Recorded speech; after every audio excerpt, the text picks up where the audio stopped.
Should you spend your hard-earned cash on a VR headset for Xplane 11? Now that is the question for today's video.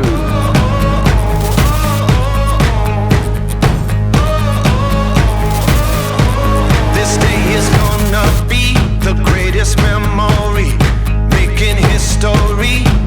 Let's go. You don't need no luck with that golden touch. Time to light it up. Let's go. Get ready for it. Get ready for it. Get ready for it. Yeah, this is it. Go!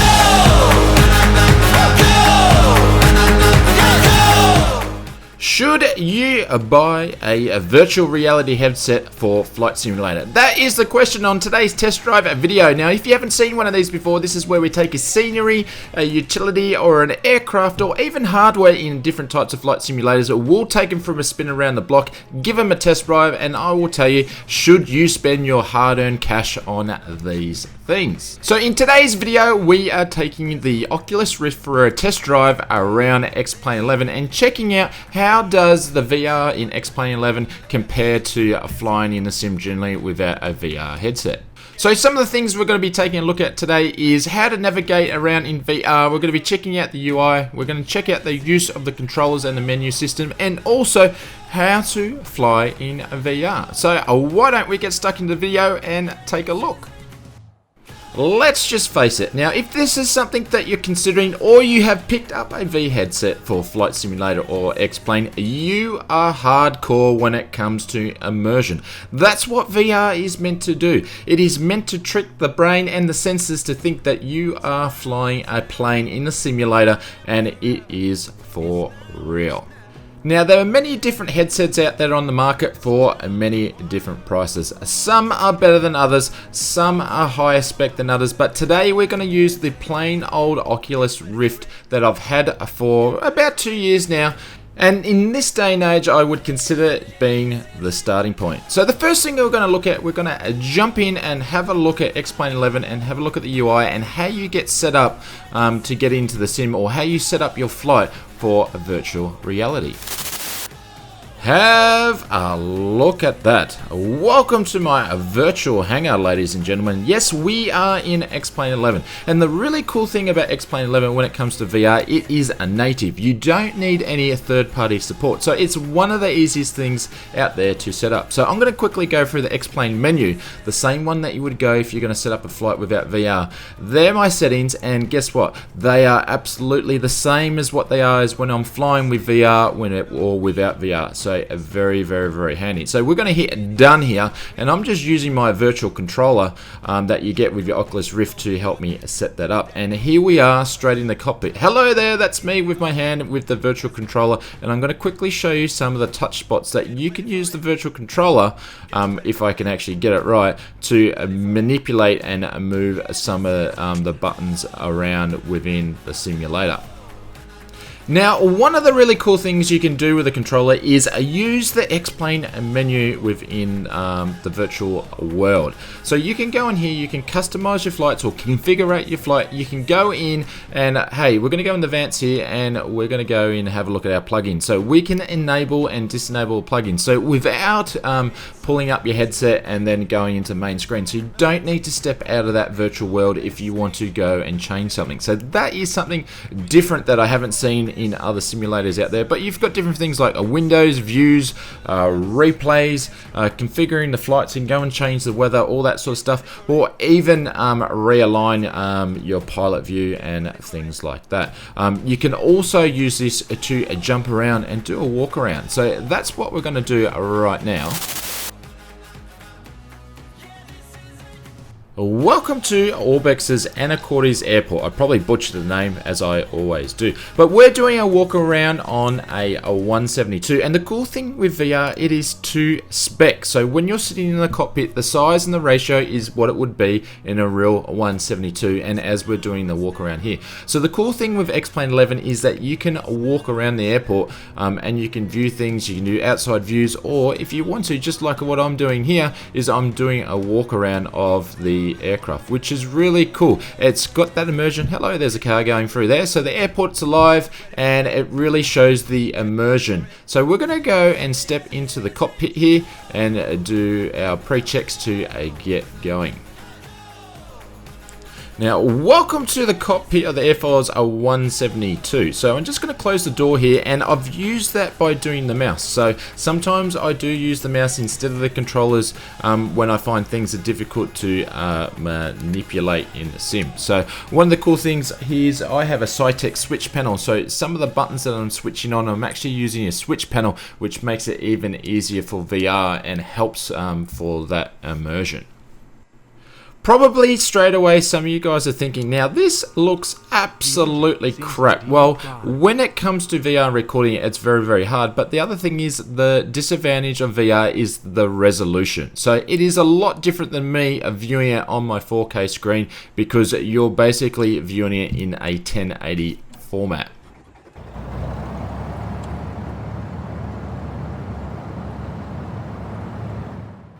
So earlier this week, I put a question out there on my Instagram, and I asked the question is, what do you think is the future of VR, and what do you think about VR? And some of the gripes out there, or the main gripe was, it looks absolutely crap. Well, it is different. It's not going to look the same as what your 4K screen is. You've got a headset that is a lower resolution. Some are 720, some are 1080.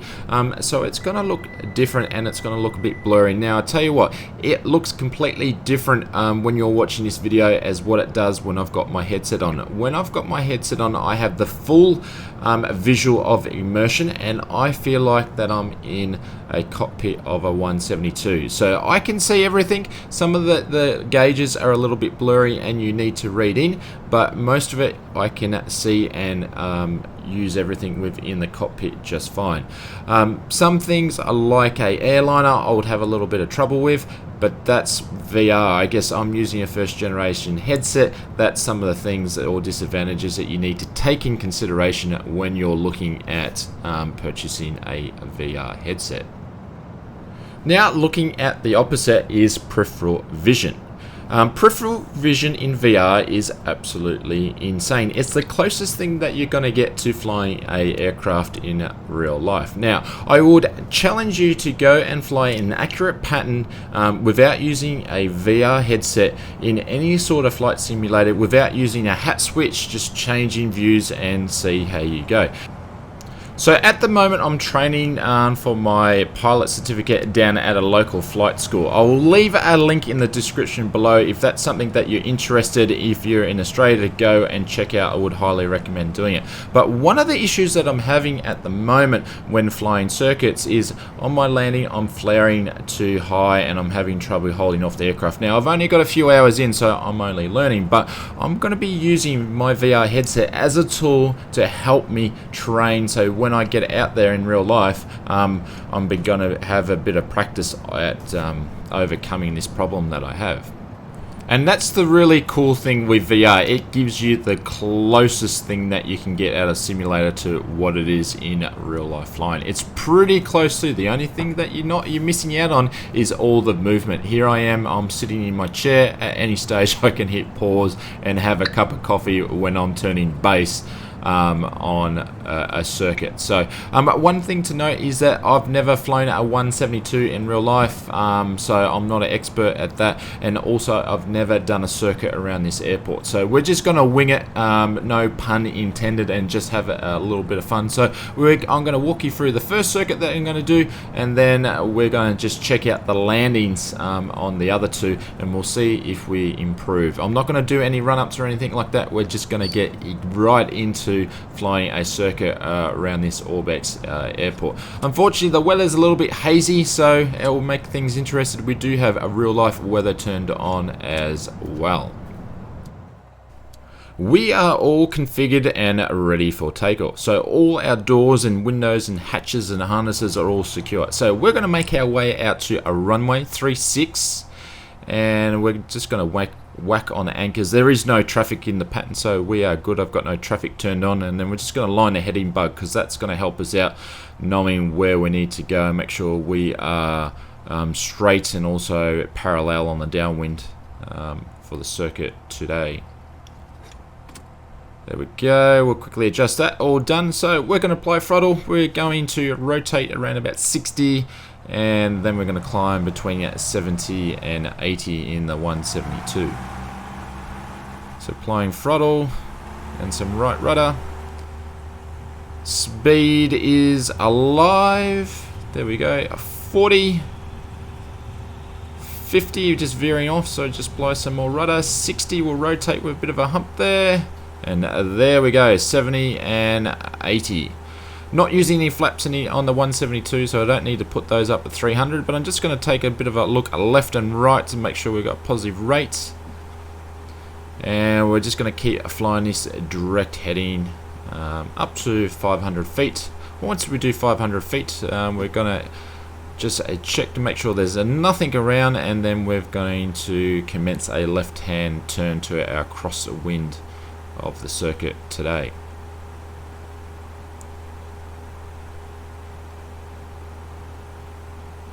There we go. We're going to clear right, center, and left, and we're going to make a left-hand turn. And now, if you've got a hat switch or something like that on a yoke, you may be able to do that, but see how easy it is using this in a VR.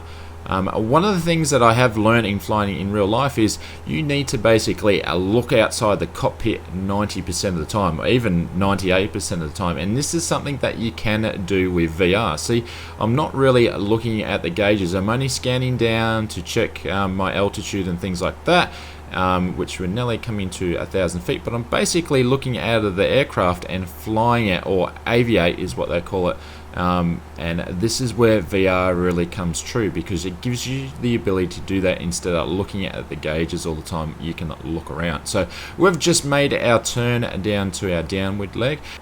Now, the second concern that I come across when I asked what do people think of the future of VR and what do they think of VR in general, and that was the price. Yes, and I totally agree. VR is expensive. Now, this headset that I'm running, that's one of the starter ones, and it's 2 years old, cost me about 500 Australian dollars when it was on sale. Now, if you want a better VR headset that has a higher resolution than this by far, such thing as the Pimax, you're looking about $700, and that's a big commitment. That's a new PC for some people, so you really need to think about, am I going to get use for this? And in my aspect is I'm actually using this to help me in real flying. So to me, yes, 100% is worth it, but that is a question that you need to ask. So we are just looking at the left of the runway to beam the numbers, and what we're going to do is we're going to pull back the throttle, and we're going to reduce speed, and then we're gonna drop the flaps, and then we're gonna trim for 70 as we're on our downwind, and then we're going to clear our right, center, and left, and begin our base turn. I'm not going to do a radio call in the simulator. We're just going to do it now. You may also notice on this circuit that the approach will be a little bit high. Now, I don't know why that is. Maybe because I'm flying a different aircraft, a Cessna, and they sort of float a bit. I don't know, or a different airport. But let's hopefully I improve by the time we show the third approach of the circuit. So just turning on base now, and once we get steady, we'll apply a second notch of flaps, and we won't be on base leg for long. There we go. We're going to turn and make sure that we align, and hopefully we don't overshoot the runway. There we go, and we're a little bit too high, but we are all lined up regardless, and that's how easy it is with VR. So trying to do a base turn, a turn to final, not using a VR headset is a lot more difficult than what you think. And like I already said at the start, I challenge yourself to do a pattern without sort of using a hat switch or something like that. So our approach speed's about 75. We're a little bit too high, but we'll see how we go. And remember, I'm having trouble flaring too high and also holding off. So we'll see how we go this time around.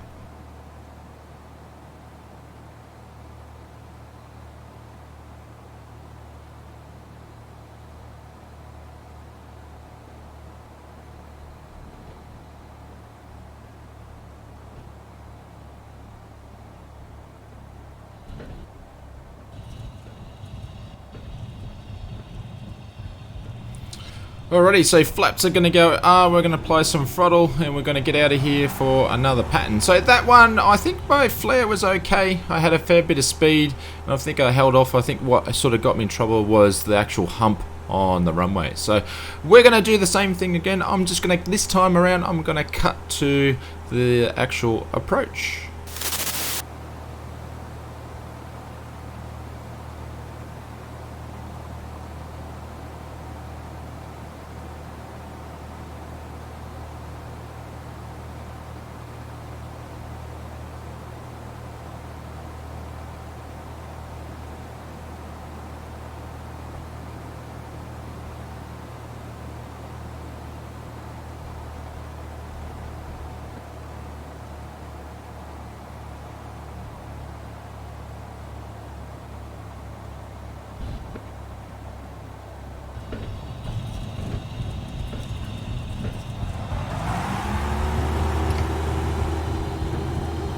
That time a little bit of a balloon and also a bit of a jump, but I think our approach speed's a little bit too high. So third time's a charm. We're going to try the third approach in and let's hopefully we're able to ace this one. We'll see how we go.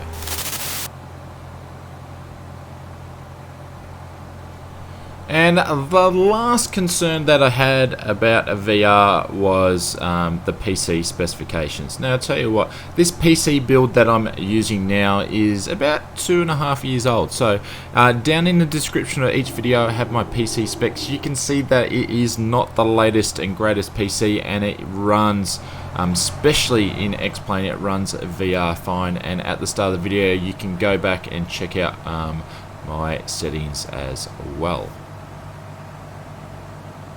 So this time on the last one, we're going to do a full stop landing. I made the approach a little bit longer, but I did overshoot. But I think we're on a better approach than the other two circuits, particularly when it comes to speed and also our height.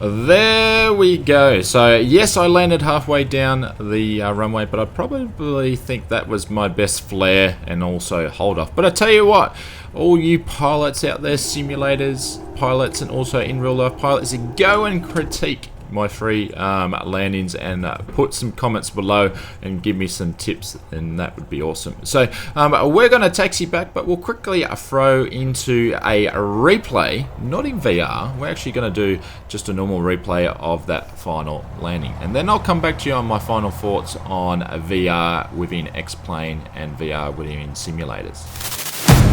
Yeah, this is it. Go! Go!